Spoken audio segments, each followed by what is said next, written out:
नमस्कार मित्रों, मैं धर्मेंद्र कुमार बांसल, लोग मुझे पटवारी जी के नाम से जानते हैं। आज आपको मेरे शोध कार्य पर आधारित तिल विज्ञान का परिचय दूंगा। इस विषय पर मेरी यह पुस्तक प्रकाशित हो चुकी है।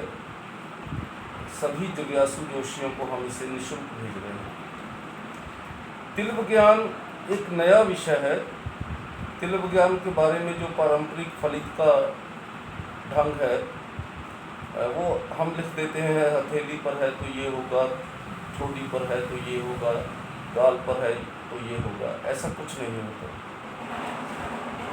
तिल से फलित करने के लिए आपको जातक की कुंडली चाहिए। कुंडली देखकर आप बता सकते हैं जातक के शरीर पर कहाँ तिल है। तिल विज्ञान में हम शरीर के सभी अंगों के तिल केवल कुंडली से देख सकते हैं। आपको हैरानी होगी कि आप केवल जातक की समस्या सुनकर बिना कुंडली से भी जातक को बता सकते हैं कि उसके शरीर के किस अंग पर तिल, रोग, मसाद है। तिल विज्ञान का जो शोध है ये मेरे द्वारा किया गया है। लगभग 2 साल तक विभिन्न पुस्तकों के अध्ययन से मैंने ये शोध कार्य किया है। तिल विज्ञान के बारे में जितना भी आप अंतर्जाल पर पढ़ते हैं, प्राचीन पुस्तकों में पढ़ते हैं, तो आमतौर पर इस ढंग से ही लिखा होता है कि शरीर के इस अंग पर तिल है तो ये लाभ होगा, इस अंग पर तिल है तो ये हानि या लाभ होगा। हमारे शोध में उसको नहीं लिया गया है। तिल विज्ञान कहाँ से शुरू हुआ, इसके लिए हम थोड़ा पीछे चलते हैं। भगवान कार्तिकेय जी ने सबसे पहले ज्योतिष पर अपनी पुस्तक लिखी, जिसमें नक्षत्र, राशि, ग्रह आदि नहीं लिए गए थे। उसी समय में भृगु जी भी अपनी संहिता लिख चुके थे। भृगु जी को कार्तिकेय जी ने अपनी पुस्तक दिखाई। भृगु जी को ऐसा लगा कि कार्तिकेय जी की पुस्तक मेरी संहिता से ज़्यादा अच्छी है, तो बिना कुछ कहे उठकर चले गए। कार्तिकेय जी को जब पता चला कि ऋषि को दुख हुआ है, उन्होंने अपनी पुस्तक बिना प्रचार के समुद्र में डाल दी। बहुत समय बाद भृगु जी को पता चला कि मेरे कारण कार्तिकेय जी ने अपनी पुस्तक समुद्र में डाल दी है। तो ऐसी कथा है कि भृगु जी ने अपने तपोबल से समुद्र को मनुष्य रूप में प्रकट किया। उन्हें आज्ञा दी कि कार्तिकेय जी की पुस्तक वापस कीजिए।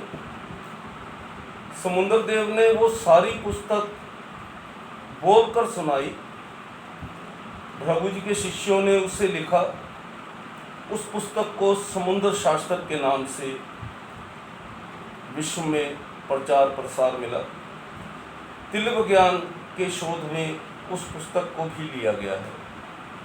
वात्स्यजन के कामसूत्र के अंतिम अध्याय में भी शरीर के अंगों के आधार पर जातक का परिचय, जातक के बारे में फलित कहा गया है। देवी भागवत में माँ दुर्गा का प्रकाट्य देवताओं के तेज से हुआ। जिस देवता के तेज से शरीर का जो अंग बना वो भी तिल विज्ञान में शोध का विषय रहा है। नारद पुराण में भी इसके बारे में विस्तार से लिखा है। भविष्य पुराण में भी इसका जिक्र है। ये सब बातें मैं इसलिए बता रहा हूँ, इस विज्ञान को मैंने बनाया नहीं है, मैंने सिर्फ खोज की है। तिल विज्ञान में एक विशेष बात जो हम आगे सीखेंगे, तिल विज्ञान में कुंडली के सभी 12 भावों को जातक के शरीर के अंगों पर निरूपण किया गया है।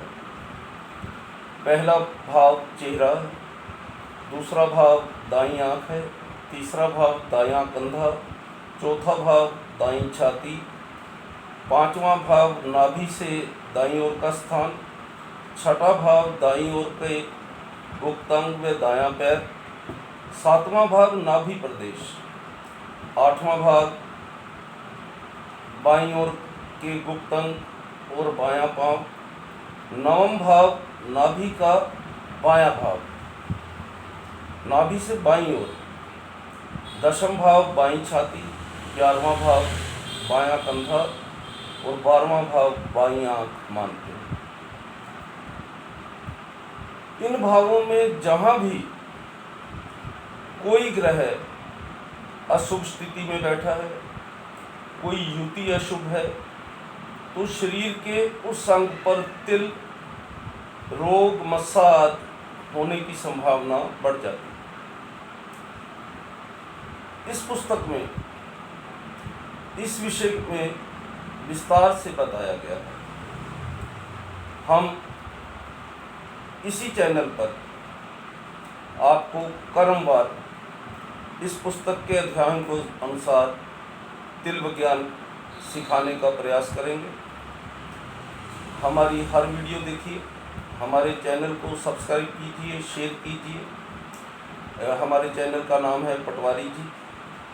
मुझे ज्योतिष जगत में पटवारी जी के नाम से जानते हैं, इसलिए इस चैनल का नाम पटवारी जी ही रखा गया है।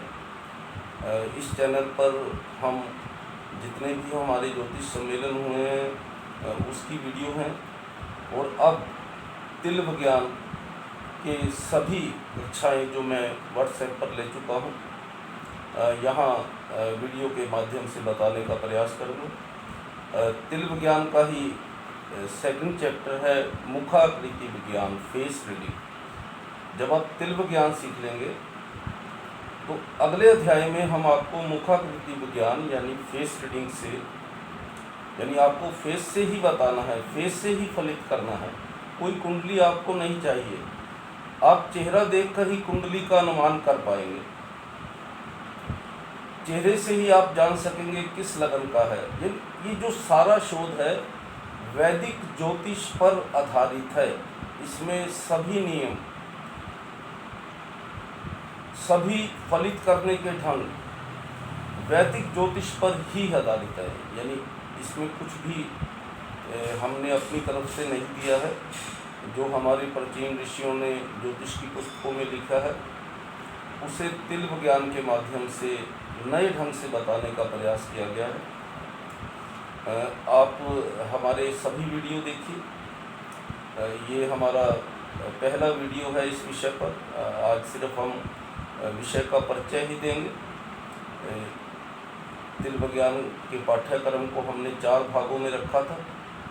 पहले भाग में तो हमें थोड़ा सा गणित बताया था कि देखिए हम लोग अब कंप्यूटर से या मोबाइल से कुंडली बनाने लग गए हैं, लेकिन आप चाहे कुंडली मोबाइल से बनाइए, लेकिन कुंडली पंचांग से गणित करके कैसे बनती है ये भी आपको अवश्य आना चाहिए। दूसरा भाग है कि नक्षत्र, जिस नक्षत्र में चंद्रमा आपके जन्म के समय पर था वो आपका नक्षत्र गिनते हैं। हर नक्षत्र का एक स्वामी है और कालपुरुष के शरीर पर उस नक्षत्र की स्थिति बताई गई है। यदि नक्षत्र स्वामी कुंडली में अशुभ स्थिति में बैठा है तो कालपुरुष के शरीर पर उस नक्षत्र की जो स्थिति है, मान लीजिए हम मानते हैं आश्लेषा नक्षत्र ठुडी पर है।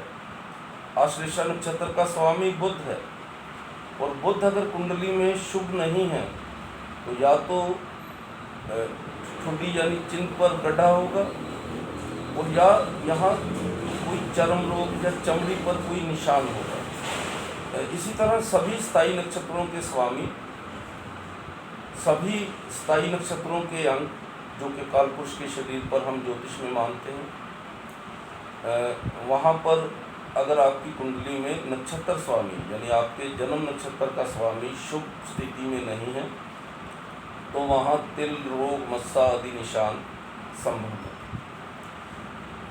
उसके बाद हम ये भी देखेंगे कि यदि नक्षत्र स्वामी शुभ नहीं है, कुंडली के जिस भाव में है उस भाव से संबंधित अंग पर भी तिल आदि निशान हो सकते हैं। आपको ये विषय थोड़ा नया लगेगा। जो परंपरागत ज्योतिष करते हैं या जो वैदिक ज्योतिष को प्राचीन ढंग से पढ़ते हैं, उन्हें हमारे विषय में थोड़ी रुचि हो सकती है। थोड़ा उन्हें ये भी लग सकता है कि हम कुछ नया बता रहे हैं, लेकिन कक्षा की समाप्ति तक आप समझ जाएंगे कि और आप अनुभव भी करेंगे कि जो भी नियम हम यहाँ बता रहे हैं आपकी कुंडली में, आपके जो क्लाइंट हैं उनकी कुंडली में वो ठीक है। ये पुस्तक आप मुझसे निःशुल्क ले सकते हैं, क्योंकि हमने इस पुस्तक का कोई मूल्य नहीं रखा है।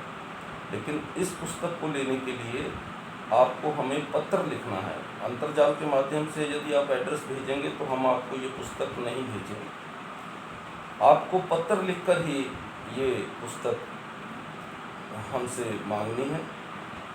आपके पते पर हम अपने खर्चे से भेज देंगे, आपको कुरियर का खर्च भी नहीं देना है।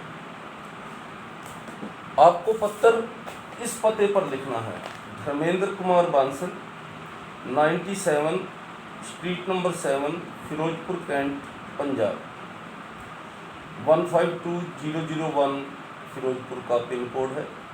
मेरा नंबर है 9815927000।